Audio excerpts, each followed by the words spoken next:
Good afternoon students. I am Nitya, Assistant Professor at Dr. SNS College of Education. நம்ம last கிளாஸில் என்ன பார்த்தோம் அப்படின்னு பார்த்தீங்கன்னா கல்வியினுடைய வரையறைகள், அதாவது தத்துவங்கள் யார் யார் சொல்லியிருக்காங்க அப்படிங்கிறத பற்றி பார்த்தோம். அதில் 3 ஃபிலாசபர்ஸ் என்ன சொல்லியிருக்காங்க கல்வியினை பற்றி, அவங்களுடைய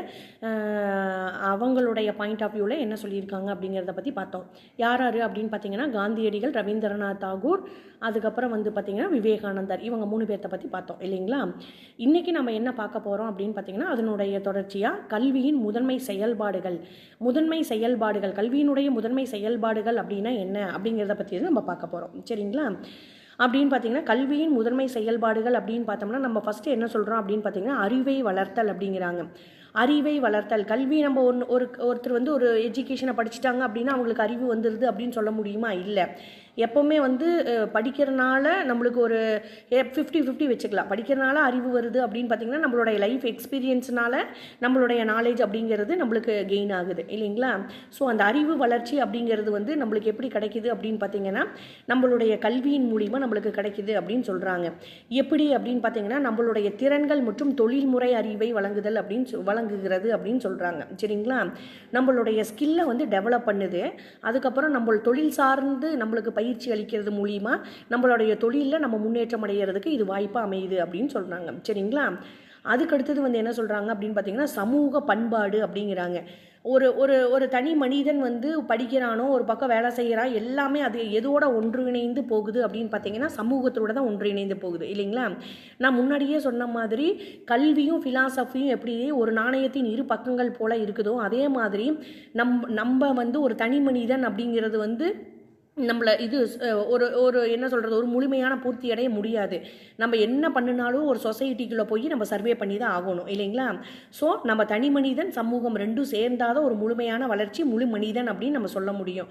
ஸோ சமூக பண்பாடு அப்படிங்கிறது இது வளர்க்குது அப்படிங்கிறாங்க. எப்படி அப்படின்னு பார்த்தீங்கன்னா நம்மளுடைய கல்வி அறிவு முழுசாக நம்மளுடைய படிப்பு எல்லாம் முடிஞ்சதுக்கப்புறம் நம்மளுடைய செயல்பாடுகள், அதிலிருந்து கிடைக்கக்கூடிய திறன்கள் ஆகட்டும், நம்மளுடைய ஸ்கில் ஆகட்டும், நம்மளுடைய தொழில் சார்ந்த பயிற்சி ஆகட்டும், எல்லாத்தையும் நம்ம எங்கே கொண்டு போய் பிரதிபலிக்கணும் அப்படின்னு பார்த்தீங்கன்னா சமூகத்தில் தான் இல்லைங்களா. நம்ம வேலை செய்கிறோம், இல்லை நம்மளுடைய ஸ்கில்லை இன்னொருத்தருக்கு நம்ம சொல்லிக் கொடுக்குறோம் அப்படின்னா எல்லாமே சமுதாயத்தில் தான் அது பிரதிபலிக்குது.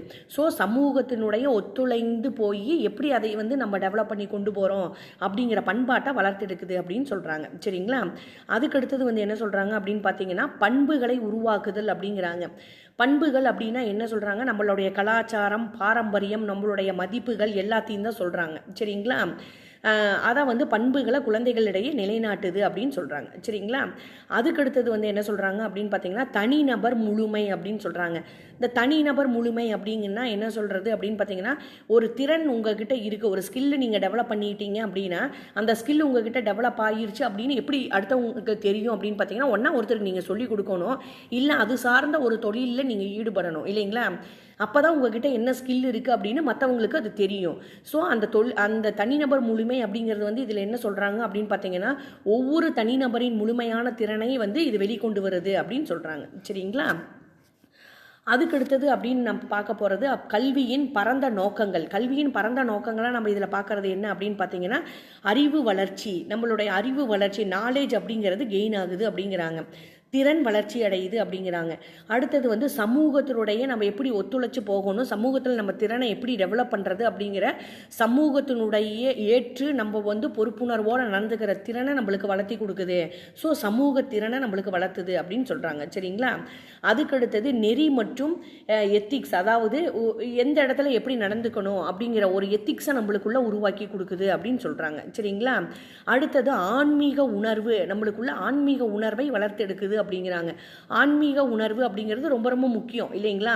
நம்மளோட லைஃப் டே டு டே லைஃப்பில் ஒன் ஆஃப் த பார்ட்டு தான் ஆன்மீக உணர்வு அப்படின்னு நம்ம சொல்கிறோம் சரிங்களா.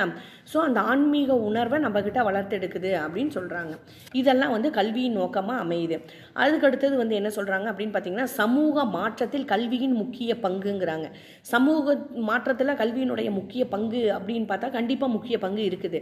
என்னென்னா சமூகத்தினுடைய பொருளாதார வளர்ச்சி, அந்த எக்கனாமிக்கல் ப்ராப்ளம் வராமல் எப்படி நம்ம வந்து சமுதாயத்தை வந்து கொண்டு போகிறது அப்படின்னா அதில் கல்வியின் பங்கு இருக்குது இல்லைங்களா.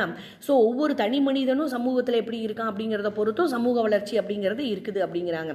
அதில் அடிப்படை கருவியாக வந்து என்னத்தை சொல்கிறாங்க அப்படின்னு பார்த்தீங்கன்னா, கல்வியை நம்ம கற்றுக்கிறது மூலிமா ஏழ்மை அப்படிங்கிறது குறையுது அப்படிங்கிறாங்க, சுகாதாரம் மேம்படுது அப்படிங்கிறாங்க. சரிங்களா. இது எல்லாமே எதனால மேம்படுது அப்படின்னு பார்த்தீங்கன்னா கல்வி தான் இதுக்கு முக்கிய பங்கு வகிக்குது. ஸோ ஏழ்மை போக்கி சுகாதாரத்தை மேம்படுத்தலாம். அடுத்தது பொருளாதார வளர்ச்சியை ஊக்குவிக்கிறதுங்கிறாங்க, வேலை வாய்ப்பு இல்லாத திண்டாட்டத்தை உருவாக்குது அப்படிங்கிறாங்க. படித்தவங்க எல்லாருமே வேலைக்கு போயிட்டாங்களான்னா அப்படிலாம் சொல்ல முடியாது. ஸோ அவங்களோட ஸ்கில்லை கொண்டு அவங்க ஒரு தொழிலை உருவாக்கி அவங்க வந்து சொந்த தொழில் உருவாக்கி அவங்க பொருளாதாரத்தை மேம்படுத்துகிறாங்கன்னு சொல்கிறாங்க. சரிங்களா. இது எல்லாமே கல்வியின் மூலம் ஏற்படுது அப்படிங்கிறாங்க.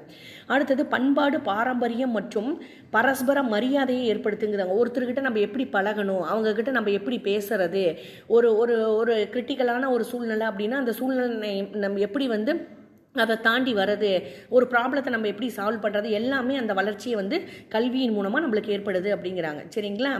அதுக்கடுத்தது உலகளாவிய காலநிலை மற்றும் போன்ற பிரச்சனைகளை விழிப்புணர்வு ஏற்படுத்துகிறது அப்படிங்கிறாங்க.